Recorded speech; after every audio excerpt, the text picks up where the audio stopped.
आज हमारे सामने एक बहुत ही पुरानी, करीब 2500 साल पुरानी पहेली है। सोचिए, एक बौद्ध ऋषि बिना किसी मशीन, बिना किसी उपकरण के सिर्फ अपने ध्यान की गहराई में उतरकर हकीकत के बारे में कुछ ऐसा देख लेते हैं जो आज के वैज्ञानिक देख रहे हैं। हाँ, जो आज हमारे सबसे शक्तिशाली मतलब अरबों डॉलर के जो पार्टिकल एक्सेलरेटर्स हैं वो हमें दिखा रहे हैं। हाँ। तो सवाल ये है कि ये कैसे हो सकता है। आज की हमारी ये पूरी पड़ताल इसी रहस्य को सुलझाने के लिए है। और ये सवाल ही अपने आप में कमाल का है, क्योंकि ये दो रास्ते ये बिल्कुल अलग लगते हैं, है ना? बिल्कुल। एक रास्ता है जो अंदर की ओर जाता है, मतलब मन की प्रयोगशाला में, और दूसरा रास्ता बाहर की ओर, कंक्रीट और स्टील की बड़ी बड़ी प्रयोगशालाओं में। लेकिन जब दोनों एक ही मंजिल पर पहुंचते हैं तो हमें रुककर सोचना ही पड़ता है कि शायद हम हकीकत को बहुत ही कम समझते हैं। बिल्कुल सही कहा। तो चलिए इस पहेली को परत दर परत खोलते हैं।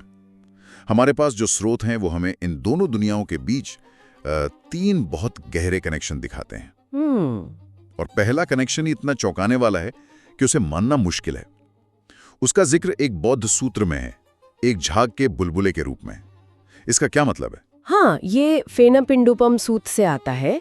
इसमें बुद्ध अपने भिक्षुओं को पदार्थ की प्रकृति, उसका स्वभाव समझा रहे हैं। वो कहते हैं, इस भौतिक शरीर को या किसी भी चीज जिसे तुम ठोस समझते हो, उसे ऐसे देखो जैसे नदी में बहता झाग का एक बड़ा सा पिंड। झाग का पिंड?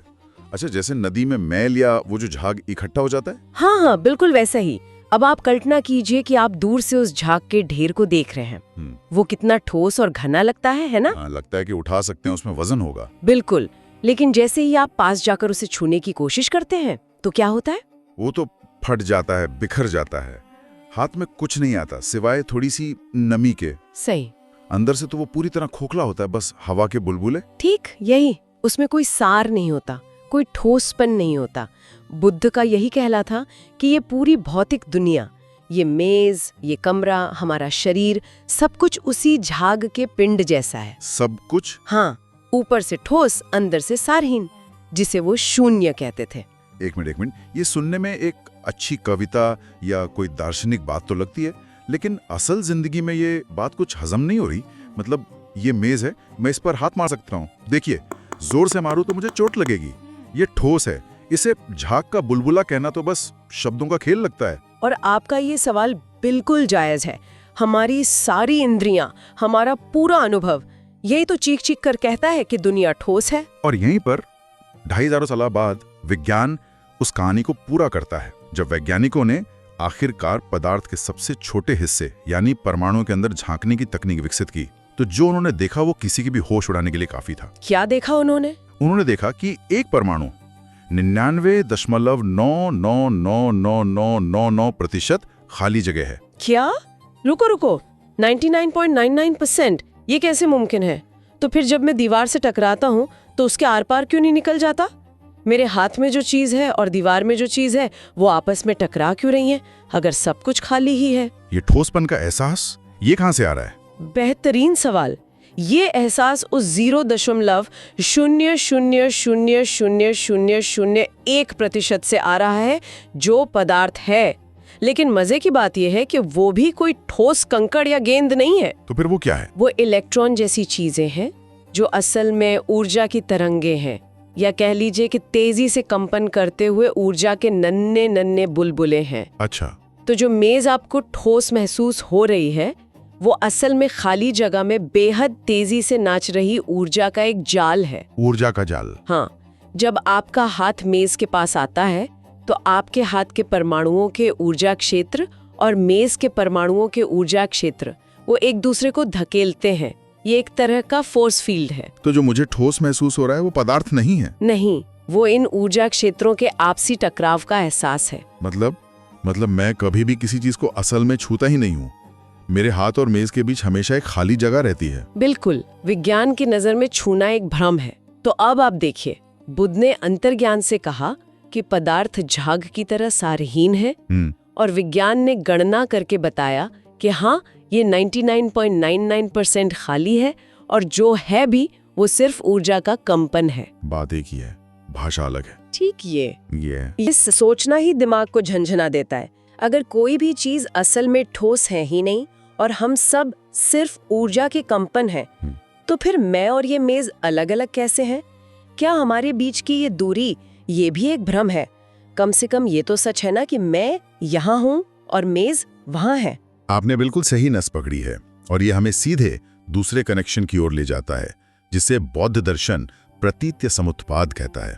प्रतीत्य समुत्पाद? हाँ, इसका सरल सा मतलब है कि इस ब्रह्मांड में कोई भी चीज, कोई भी घटना अपने आप में स्वतंत्र रूप से मौजूद नहीं है। मतलब? हर चीज दूसरी चीजों पर निर्भर होकर ही अस्तित्व में आती है। इसका कोई आसान सा उदाहरण है? सबसे क्लासिक उदाहरण फूल का है।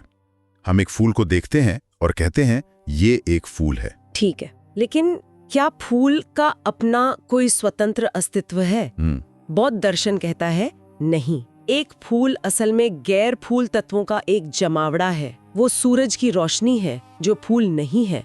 वो बादल और बारिश का पानी है जो फूल नहीं है।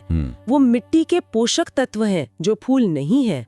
वो हवा है, वो बीज है। लेकिन ये तो एक तरह से कॉमन सेंस है। मतलब ये तो जीव विज्ञान है कि पौधे को उगने के लिए इन सब चीजों की जरूरत होती है। इसमें इतना गहरा और रहस्यमय क्या है? गहरा ये है कि अगर आप इनमें से कोई भी एक गैर फूल तत्व हटा दें, मान लीजिए आप सूरज की रोशनी को पूरी तरह से हटा दें, तो क्या फूल का अस्तित्व बचेगा? नहीं, वो तो मुरझा के खत्म हो जाएगा। बिल्कुल। इसका मतलब है कि फूल का अपना कोई निज स्वभाव या सेल्फ नेचर नहीं है। वो इन सभी चीजों का एक अस्थायी संगम है। वो अकेला मौजूद रह ही नहीं सकता। अब इसी विचार को पूरे ब्रह्मांड पर लागू कीजिए। हर चीज, हर इंसान, हर तारा, हर विचार, सब कुछ बाकी सब चीजों पर निर्भर है। कुछ भी अकेला नहीं है। ठीक है, दर्शियों के स्तर पर यह बात समझ में आ रही है, लेकिन इसका क्वांटम फिजिक्स से क्या लेना देना हो सकता है? ये तो दो बिल्कुल अलग बातें लग रही हैं। यहीं पर कहानी और भी अजीब हो जाती है। विज्ञान एक ऐसी हकीकत पर पहुंच चुका है जो हैरान करने वाली हद तक इससे मिलती जुलती है। इसे कहते हैं क्वांटम एंटेंगलमेंट। Quantum entanglement? हाँ, सुना है। ये आइंस्टाइन को भी परेशान कर देता था। हाँ, उन्होंने इसे spooky action at a distance कहा था, यानी दूर से होता हुआ भूतिया असर। पर ये है क्या चीज? होता क्या है कि जब दो क्वांटम कण, मतलब पार्टिकल्स, एक साथ एक ही प्रक्रिया में पैदा होते हैं, तो वो एक दूसरे से एक बहुत ही रहस्यमयी तरीके से जुड़ जाते हैं। मतलब? ऐसे कि आप उन्हें ब्रह्मांड के दो अलग अलग कोनों में ले जाइए, अरबों किलोमीटर दूर। ठीक है। फिर आप एक कण की कोई प्रॉपर्टी, मान लीजिए उसकी स्पिन, को जांचिए। जिस पल आप ऐसा करेंगे, उसी पल दूसरे कण की स्पिन तुरंत तय हो जाएगी, प्रकाश की गति से भी तेज। तुरंत। मतलब उनके बीच की भूमि तो कोई मतलब ही नहीं है। कोई मतलब नहीं। ऐसा लगता है जैसे वे दो अलग अलग चीजें हैं ही नहीं, बल्कि एक ही सिस्टम के दो हिस्से हैं। वे एक दूसरे से स्वतंत्र नहीं हैं। वो एक हैं? हाँ। तो देखिए, बुद्ध ने जिसे दार्शनिक स्तर पर निर्भरता या इंटरकनेक्टेडनेस कहा, विज्ञान उसे क्वांटम स्तर पर एक गणितीय सच्चाई के रूप में देख रहा है। बिल्कुल। अलग होने का विचार, अकेले होने का विचार शायद सबसे बड़ा भ्रम है। ये तो दिमाग को सूटर रहा है। पहले हमने देखा कि ठोस कुछ भी नहीं है, और अब हम समझ रहे हैं कि अलग कुछ भी नहीं है। ये सब इतना जुड़ावा और खाली खाली सा लग रहा है कि एक तरह से बहुत डरावना भी है। ऐसा लगता है जैसे कुछ भी सच में मौजूद ही नहीं है, और ये मुझे उस शब्द शून्यता पर वापस लाता है। आमतौर पर जब हम शून्य सुनते हैं तो दिमाग में कुछ नहीं या जीरो आता है, एक बहुत ही नकारात्मक सा एहसास। क्या इसका यही मतलब है कि सब कुछ व्यर्थ है? ये सबसे आम और सबसे गहरी गलतफहमी है शून्यता को लेकर। बौद्ध दर्शन में शून्यता का अर्थ अभाव या कुछ नहीं, बिल्कुल नहीं है। तो फिर क्या है? बल्कि इसका अर्थ है संभावनाओं से भरा खालीपन। ये एक नकारात्मक शब्द नहीं, बल्कि ब्रह्मांड का सबसे सकारात्मक और रचनात्मक सिद्धांत है। संभावनाओं से भरा खालीपन? ये तो सुनने में ही उल्टा लग रहा है। खालीपन में संभावना कैसी? एक खाली कप का उदाहरण लीजिए। एक कप हमारे लिए उपयोगी क्यों है? क्योंकि हम उसमें कुछ डाल सकते हैं, चाय, पानी। बिल्कुल। उसकी उपयोगिता उसके खाली होने में है। उसकी शून्यता ही उसे मूल्यवान बनाती है। अगर वो कप पहले से ही ठोस पत्थर से भरा होता तो क्या वो हमारे किसी काम का होता? नहीं, बिल्कुल नहीं। तो शून्यता वो गर्भ है, वो संभावना है जिसमें से सब कुछ पैदा हो सकता है। वो खाली कैनवस है जिस पर कोई भी तस्वीर बनाई जा सकती है। अगर कैनवस पहले से भरा हो तो कुछ नया नहीं बन सकता। सही। तो शून्यता का मतलब कुछ नहीं, बल्कि सब कुछ बनने की क्षमता है। वाह, ये तो पूरी परिभाषा ही बदल देता है। तो शून्यता विनाश नहीं बल्कि सृजन का स्रोत है। तो क्या विज्ञान के पास इस संभावनाओं से भरे खालीपन के लिए कोई शब्द है, या विज्ञान के लिए खाली जगह का मतलब सिर्फ खाली जगह? पहले विज्ञान भी यही मानता था कि खाली जगह मतलब कुछ नहीं, लेकिन क्वांटम फिजिक्स ने ये धारणा भी चकनाचूर कर दी।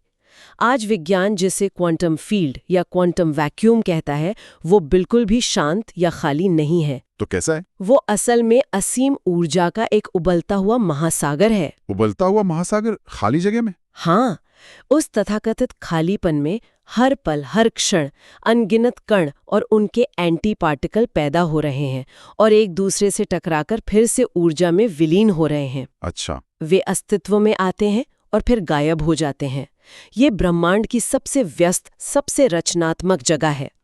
इसी क्वांटम फील्ड की उथल-पुथल से ही हमारे ब्रह्मांड के सभी कण, सभी तारे, सभी आकाशगंगाएं पैदा हुई हैं। तो जिसे हम नथिंग समझते थे, वो असल में एवरीथिंग का स्रोत है। एकदम सही। तो अब देखिए, बुद्ध का शून्य जो सभी संभावनाओं का गर्भ है, और विज्ञान का क्वांटम फील्ड जो सभी पदार्थ और ऊर्जा का स्रोत है। दोनों एक ही चीज की ओर इशारा कर रहे हैं। हाँ, वे दोनों उस परम हकीकत की बात कर रहे हैं जहां से ये पूरा ब्रह्मांड प्रकट होता है और अंत में उसी में वापस समा जाता है। जब हम इन तीनों बातों को एक साथ रखते हैं कि कुछ भी ठोस नहीं है, कुछ भी अलग नहीं है, और जिस खालीपन से सब बना है वो संभावनाओं से भरा है, तो ऐसा लगता है कि दो बिल्कुल अलग इंसानी खोजें एक ही नतीजे पर पहुंची हैं। तो क्या इनमें कोई अंतर ही नहीं है? नहीं, एक बहुत जरूरी अंतर है, और वो अंतर मंजिल का नहीं बल्कि रास्ते का है, तरीके का है। वैज्ञानिकों ने इस सच्चाई तक पहुंचने के लिए गणित, तर्क, पार्टिकल एक्सेलरेटर और बाहरी दुनिया में किए गए प्रयोगों का सहारा लिया। उन्होंने बाहर की दुनिया को तोड़ा, उसके टुकड़े किए और फिर उसे समझने की कोशिश की। और बुद्ध ने अपनी भीतरी प्रयोगशाला का इस्तेमाल किया, अपने मन का। उन्होंने किसी बाहरी उपकरण का इस्तेमाल नहीं किया। उन्होंने गहरे ज्ञान और प्रज्ञा के माध्यम से अपने मन और हकीकत के स्वभाव को सीधे अनुभव किया, बिना किसी मध्यस्थ के। हाँ, एक ने बाहर से अंदर की ओर यात्रा की, दूसरे ने अंदर से बाहर की ओर, लेकिन दोनों पहुंचे एक ही अविश्वसनीय निष्कर्ष पर कि हकीकत वो बिल्कुल नहीं है जो हमारी 5 इंद्रियां हमें दिखाती हैं। इसी पर वो एक बहुत प्रसिद्ध उदाहरण है ना? हाँ, मुझे याद आ रहा है कुछ ऐसा कि आज का विज्ञान उस पहाड़ की चोटी पर चढ़ने के लिए संघर्ष कर रहा है, जिस पर बुद्ध 2500 साल पहले से ही बैठकर मुस्कुरा रहे थे। वाह, ये तो सीधे सीधे विज्ञान की सीमाओं की तरफ इशारा कर रही है। मतलब कि हमारा गणित और हमारी मशीनें हमें वहीं ले जा रही हैं जहां मन की गहराई पहले ही पहुंच चुकी थी। तो क्या इसका मतलब ये है कि चेतना, मतलब कॉन्शियसनेस ही असल में हकीकत को जानने का अंतिम उपकरण है? ये एक ऐसा सवाल है जिसका जवाब शायद विज्ञान और अध्यात्म को मिलकर ही खोजना होगा। ये हमें याद दिलाता है कि ज्ञान पाने का सिर्फ एक ही रास्ता नहीं है। इस पूरी बातचीत के बाद ऐसा लग रहा है जैसे हकीकत की जमीन पैरों के नीचे से खिसक गई है, लेकिन एक अच्छे तरीके से, जैसे दुनिया को देखने का एक नया चश्मा मिल गया हो। और ये तो सिर्फ एक झलक है। मैं इस चर्चा को एक अंतिम विचार के साथ छोड़ना चाहूंगी, जो शायद भविष्य की किसी और पड़ताल का दरवाजा खोले। जरूर। आज हमने जितनी भी बात की वो जगह यानी स्पेस और पदार्थ यानी मैटर के बारे में थी। हमने देखा कि वे कैसे एक भ्रम हो सकते हैं। हाँ, बिल्कुल। लेकिन हमारी हकीकत का एक तीसरा स्तंभ भी है, समय, टाइम। हम सब समय के बहाव को महसूस करते हैं, अतीत, वर्तमान, भविष्य। तो सवाल ये उठता है कि बुद्ध ने समय के बारे में क्या कहा था? अच्छा, क्या उनके दर्शन के अनुसार समय का ये बहता हुआ दरिया वास्तविक है, या ये भी हमारे मन द्वारा रचा गया एक और गहरा और शायद सबसे बड़ा भ्रम है? इस प्रश्न पर विचार करते रहना चाहिए।